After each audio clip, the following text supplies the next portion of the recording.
Cambridge literally means a bridge over the River Cam. It is the oldest university center in Europe. The University of Cambridge, one of the most prestigious universities in the world, is located here. Just think about it. This is the alma mater for 87 Nobel laureates.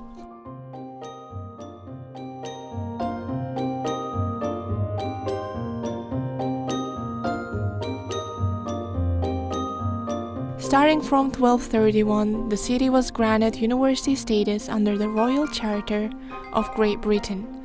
The university includes more than 100 scientific institutions and 31 colleges.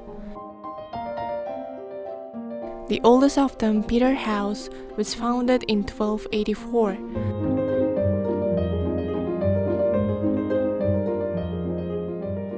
The earliest educational institutions in Cambridge were originally religious, as testified by their names: Trinity, Jesus, Corpus Christi.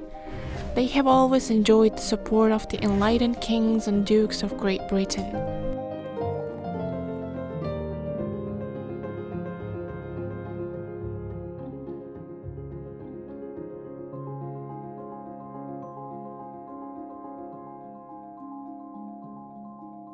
The amazing thing is that here in Cambridge, literally every college has its own church, open day and night. Anyone can come here at any time of the day and pray. Such a large number of churches, their presence in this amazing city suggests that here great attention was paid to human spirituality from the very beginning.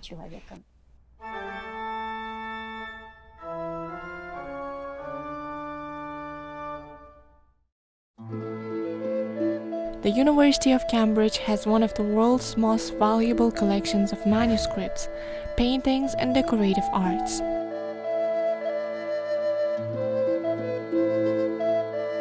This collection was created over several centuries.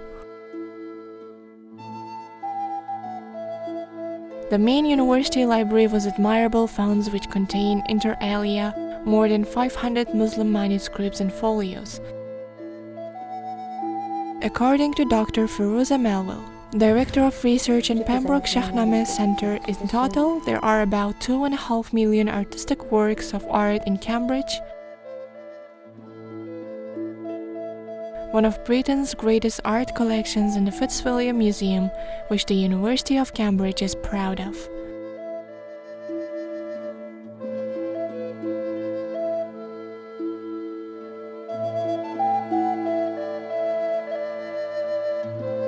The famous Fitzwilliam Museum was established thanks to the collection of the patron Richard, 7th Viscount Fitzwilliam, who once graduated from Trinity College. A passionate collector and admirer of art of painting, he passed away in 1816, leaving his unique collection in his will to the University of Cambridge.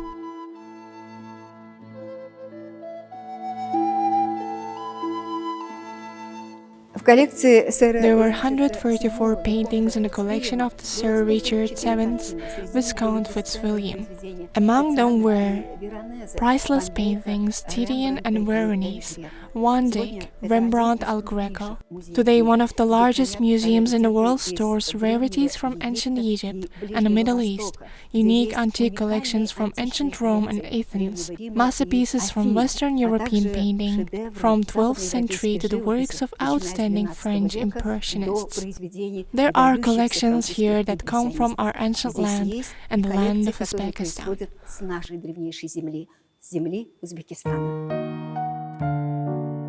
The Fitzwilliam Museum's Oriental collections are among the finest ones in the UK.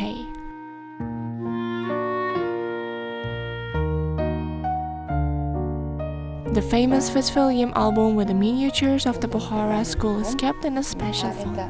Many of these miniatures used to be illustrations for the manuscripts, which have not survived. Initially, the album contained 48 folios with miniatures. Part of this album was auctioned off, whereas the other parts are dispersed among various museums around the world. They are kept at Louvre in France, the Freer Art Gallery in Washington, and the Museum of Art in San Diego in USA, and the Museum of Islamic Art in Qatar. As for the UK itself, beside the Fitzwilliam Museum, folios from this album are kept at the British Museum and the Victoria and Albert Museum. It is known that some folios of this album were auctioned off from the various auction houses.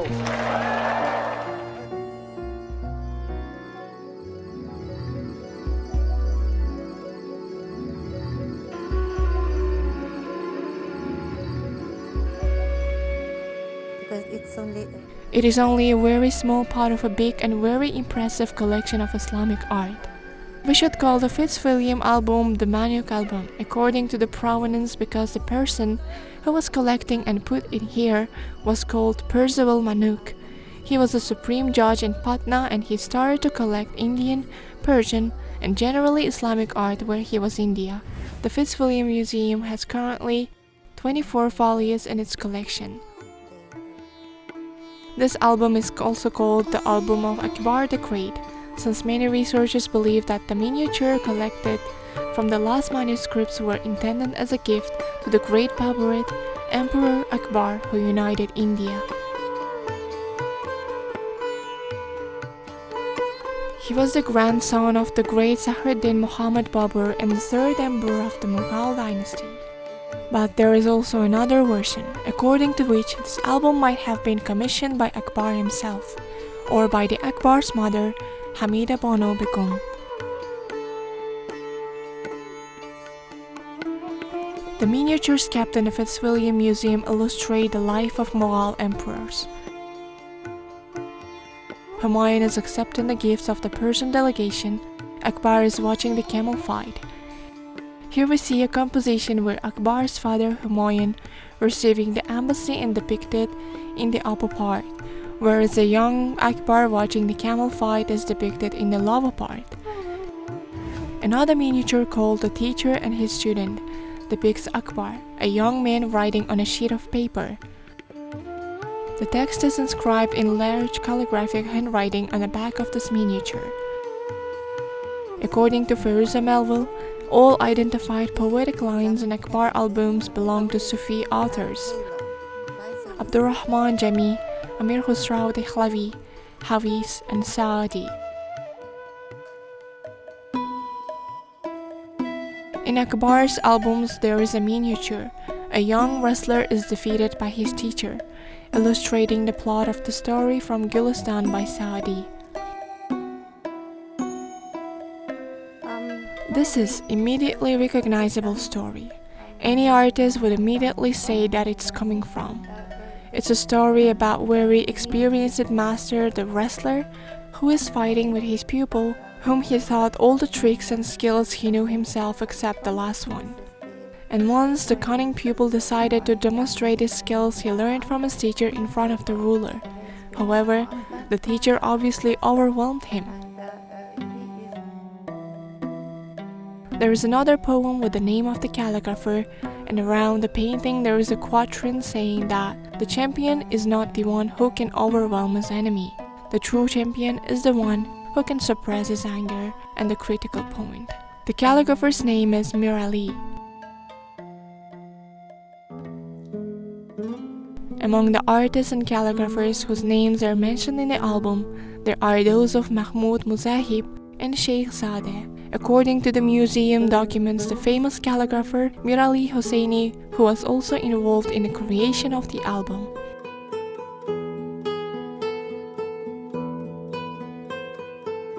Only 2 miniatures from this album were shown at the exhibition called From Kabul to Calcutta.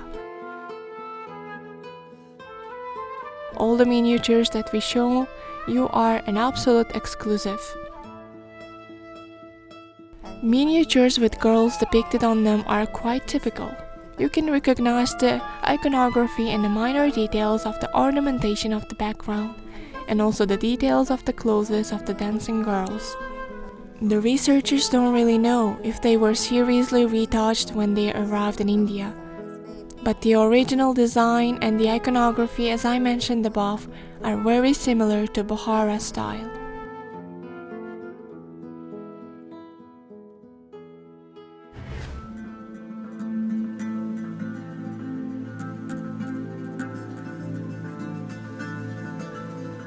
One of the important collections of the museum is the numismatic collection.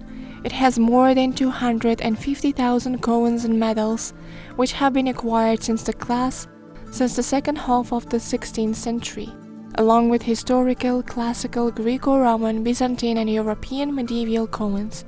This fund contains about 12,000 coins originating from the territory of the Central Asian region.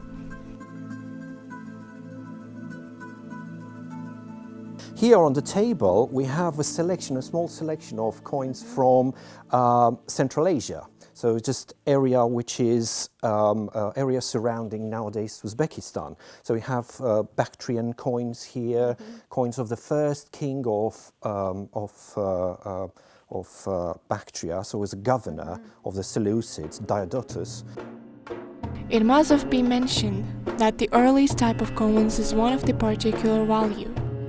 There are silver tetradrachms minted in the Bactria in imitation of the coins of Alexander the Great. Another silver tetradrachm depicts Celsus I. Along with silver tetradrachms, the museum collections contains gold coins made in Bactria. To illustrate this wealth of the trading relationships in this area, because this area was at crossroads. You're just roads coming from China going to the west on the Silk Road. You can see that a lot of the coins on the trays are high value, which meant that the quantity of the goods and the value of the goods was quite high, because these are gold coins, and gold coins are not used for purchases in the market on everyday purchases. So they are high value coins for very expensive goods, and this is in the tradition of the Kushans. But it's slightly larger, thinner, broader, so incorporates Kushan influences but also Sasanian. Unique are the gold dinars of the Kushans, which were minted by the Mayan Mint House of Bactria. One of the coins created during the reign of Vima Cambyses, father of the famous Kushan king Kanishka, depicts on the side a seated Vima Cambyses holding a scepter in his right hand, which is a symbol of power. On the reverse side, characters are written around the entire circle of the coin. In the center of the composition stands a warrior with a rod of power. From the end of the ancient times and through the early Middle Ages, Sogdian merchants were active in trade in the areas located far from Samarkand and Bukhara. However, even after the advent of Islam, the mints of these centers continued to function until the beginning of the 12th century. A special place in the numismatic collection of the Fitzwilliam Museum is occupied by the coins of the 16th century of the Baburide era. This gold coin, on which several poetic lines are minted, is a symbol of power of the Mughal emperors.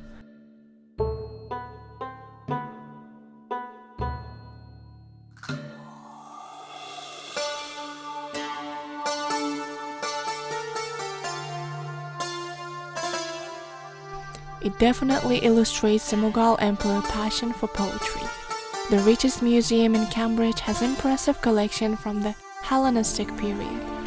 Hellenism, which gave rise to the synthesis of cultures both in Europe and in the Near and Middle East, has left a unique heritage which today is stored in almost all the largest museums in the world. The dialogue between Asian and European cultures is quite vividly represented in a collection of the Fitzwilliam Museum.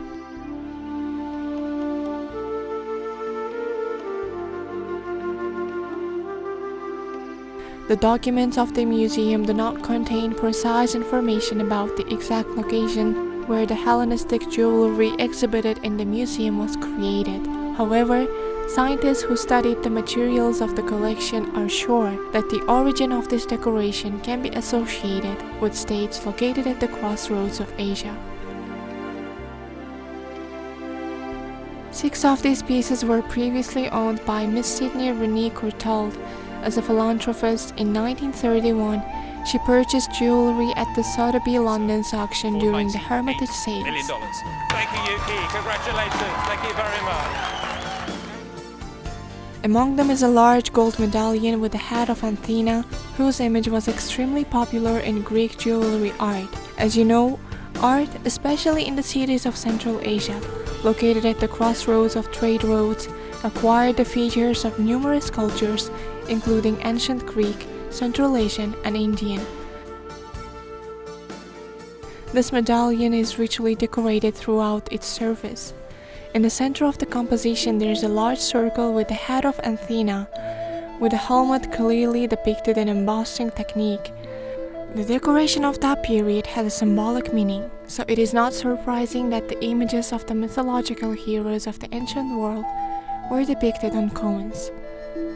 They served as a kind of protesters. The medallion dates back to the 3rd century AD. Gold earrings made using the casting technique depict Amor Cupidos, the ancient Greek winged gods of love, usually depicted as boys having large wings. These figurines suspend from a dais in form of a rosette, identical gold earrings with pendants in the form of Amor Cupidos, which date back to the 3rd century BC, are kept in the State Hermitage Museum. They were found in 1838 in the necropolis of Pantisapium.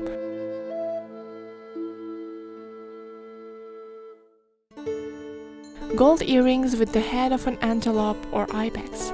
They demonstrate a high level of work of ancient masters.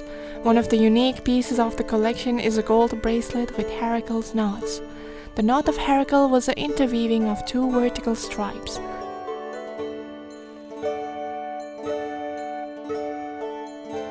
The bracelet is decorated with 6 lion heads of different sizes. 4 of them complete the Heracle's knot on both sides, and 2 large compositions serve as a snap. The golden pin depicting Menada, the character of ancient Greek mythology, is unique. The characteristic feature of these jewelry pieces is the absence of any precious stones. They are made of pure gold with filigree and granulation. The donor of Hellenistic jewelry, according to the documents of the museum, was a certain Mrs. Carrington. In 1970, she donated 2 gold pendants with an amphora and dolphin to the museum's collection. Similar pendant earrings were found at the Tella Tepe burial ground, northern Afghanistan. The well-known archaeologist Victor Sarinaidi, who explored the excavations of Bactria on the territory of Afghanistan and Turkmenistan, wrote about this in his study Afghanistan, Treasures of Nameless Kings. Gold Hellenistic jewelry in the pride of the Fitzwilliam Museum. It represents a synthesis of the cultures of East and West, and also testifies to the high level of jewelry art of that time. Some of the collections are stored in the Fitzwilliam Museum have been thoroughly studied. However, decorative and applied art is still waiting for its researchers. The collection of the Fitzwilliam Museum also includes works of applied art. There are ceramics facing tiles belonging to the Samarkand School of Ceramics. The polygonal tiles are attributed as created in Samarkand between 1370 and 1450. However, unfortunately today is not known which of the famous Samarkand monuments they belong to. The ceramics collection contains works created in imitation of Chinese porcelain, painted with black and cobalt pigments under a colorless transparent glaze. The paintings of these bowls include, along with large floral ornaments, certain details typical for Chinese porcelain vases. For example, a bowl with flowers and lotus leaves, a bottle with the image of dogs and bowl with the image of birds.